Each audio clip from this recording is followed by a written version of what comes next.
Hey there everyone, this is Shivani with GoEngineer and we are going to snap into some sim gems. We'll take a look at quick tips to make your setup time shorter, some gems to keep you in control of accuracy, and those behind the scene tricks we use to figure out why your FEA analysis won't run. Let's start with 10 tricks for speeding up your setup. Think about where we're spending the majority of our time. Repeating ourselves clicking multiple faces or zooming in and out to select particular things, perhaps hiding and showing components. There's a ton of mouse movement. So let's see my 6 favorite ways to avoid that aggravation, starting with the magnifying glass. By default, when you hit the G key on the keyboard, we get this zoom window exactly where our cursor is hovering. If we hover over that window, we can use the middle mouse wheel to zoom in and out, and the window holds the same zoom level for the next time so you don't have to repeat yourself. Second up is exploded views, which can take your assembled parts and move them in space so we can easily pick interior faces. You get to it by clicking Insert in the menu and going to Exploded View. Then you just push and pull the components around the screen, and when you're done, you can collapse or explode your assembly on demand through your Configuration tab. Thirdly, in another scenario where we have to pick faces behind faces, but don't have time to make explodes, we can use Select Other. Hover your mouse where you know the face is. Right-click, and then choose Select Other out of the right-click menu. This gets you a pop-up of all the faces behind your cursor, and as you hover over them in the pop-up box, they turn orange on your graphics screen. Alright, fourth up is a sweet one.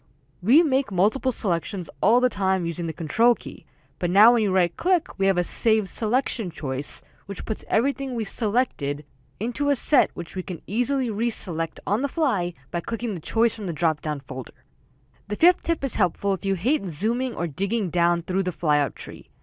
In this case, I'm trying to select the inside face of the hole, but when hovering over it, I'm getting an edge.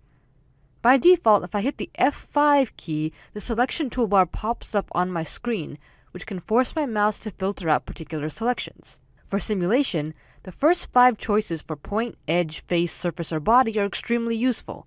In this case, I can pick Filter Faces, and then when I hover over that same hole, now my mouse picks up the interior face instead of the edge. Now this 6th is the golden child of tricks. When you hover over parts and hit Tab, they hide, but hold Shift while you hit Tab and you can re-show them. Avoid ever having to dig down through the trees again. Now just a few more tips to speed up your iterating. Hit S on the keyboard to see a shortcut window pop up near your mouse.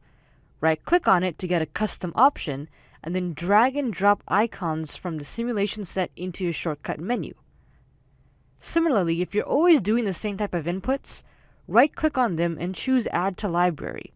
This will throw up a pop-up for a save location, and then you'll see your saved inputs in your design library to be used on all parts in the future. You can duplicate a study by right-clicking on the Study tab, then choosing Duplicate. Or, multi-select a few things you want to copy, and drag and drop them onto a previously made study. Once you've made all these variations, use the Run All Studies option from the command bar to let you pick and choose which studies you want to run, skip, or just mesh. Now let's finish this up by making finding and importing custom materials lightning quick. Now first of all, when we make a new study, simulation will automatically pull the materials of the part files. But if those part files have no materials, then simulations will have to be assigned. We know we're using the usual SOLIDWORKS materials library, where we can pick our favorites, or we can go into the window and pick out the standard list of our custom choices. But what if what we need is not there?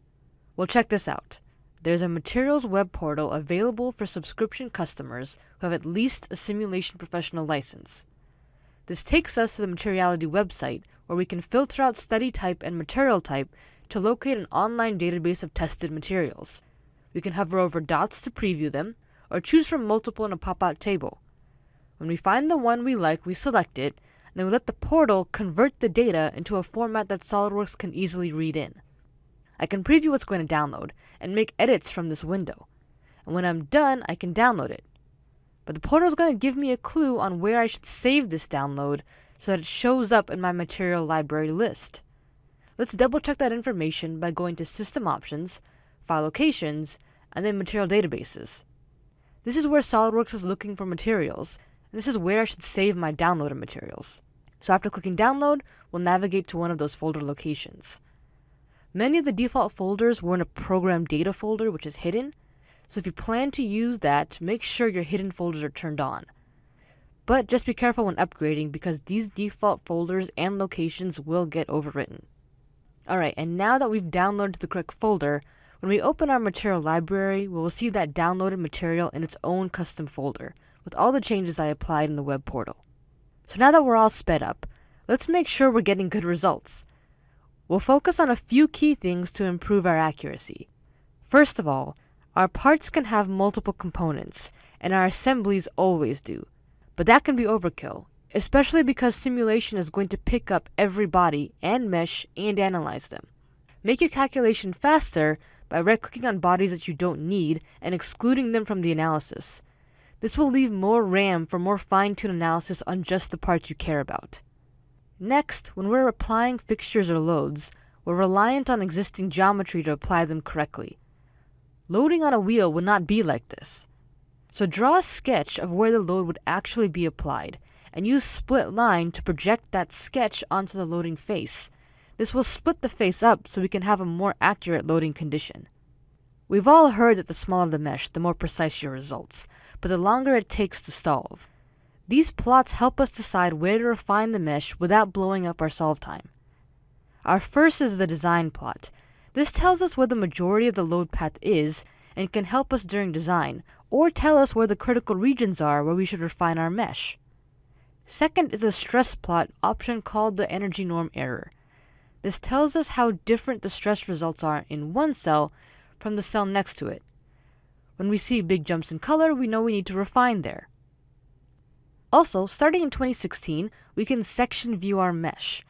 This lets us see how many cells make up thin walls, and we can make sure we match the rule of thumb, at least 2 to 3 high-quality elements across the thickness.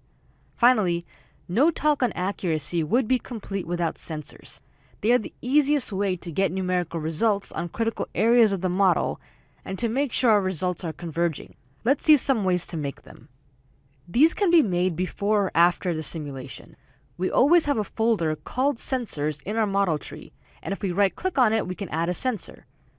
Simulation data gives us choices for different studies, different results, units, and locations. And if I make a maximum stress sensor, I can use the folder to quickly see what the maximum stress of the part is. Similarly, I can use a sensor to find the maximum stress on particular bodies, faces, or edges. Now what about these critical regions? My maximum sensors aren't going to gather that data. Well, this is where the probe tool comes in handy. One option is to just freeze select points. But let's see the better trick. We can select the entire part, which will give us every single nodal result. Then I can sort the nodes by highest stress and pick the topmost stretches to call out. But I'm going to be making design or simulation changes, and I want to see how these nodes are affected. We'll save them as sensors. Now those 4 nodes are saved in this workflow sensitive type, and I can retrieve them from the probe tool to get those callouts again, even pinning them to the screen for instantaneous access to that numerical data. Alright, so different ways to gather data from our results is all well and good. But what if our study won't even run? Don't give up. We can troubleshoot this. As I'm running my study on the RC car, I get an instability warning, and the solver fails or is terminated. First thing I do is check my contact sets. I know that global bonded contact only applies to touching faces, but it's hard to tell what is touching and what is not. By using a contact visualization plot, I can see all the connecting faces and what types of contact they have, whether that's bonded, no penetration, shrunk fit, and so on. In this case, I can see where I'm missing some contact between the front control arms and the chassis. But what if I didn't see it? My vision isn't so good these days. Well, in the same tool is an under-constrained bodies visualization.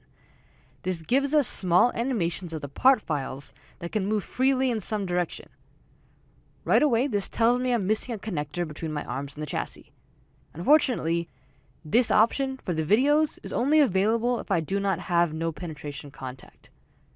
So in the case where I do have no penetration contact and I can't see which sets I'm missing, I go into the properties of the study and turn on soft springs.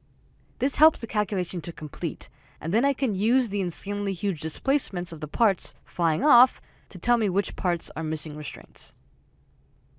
A last really common error is meshing particular components. Small faces or holes can make filleting more difficult, and imported bodies can have broken or split faces that cause a lot of problems.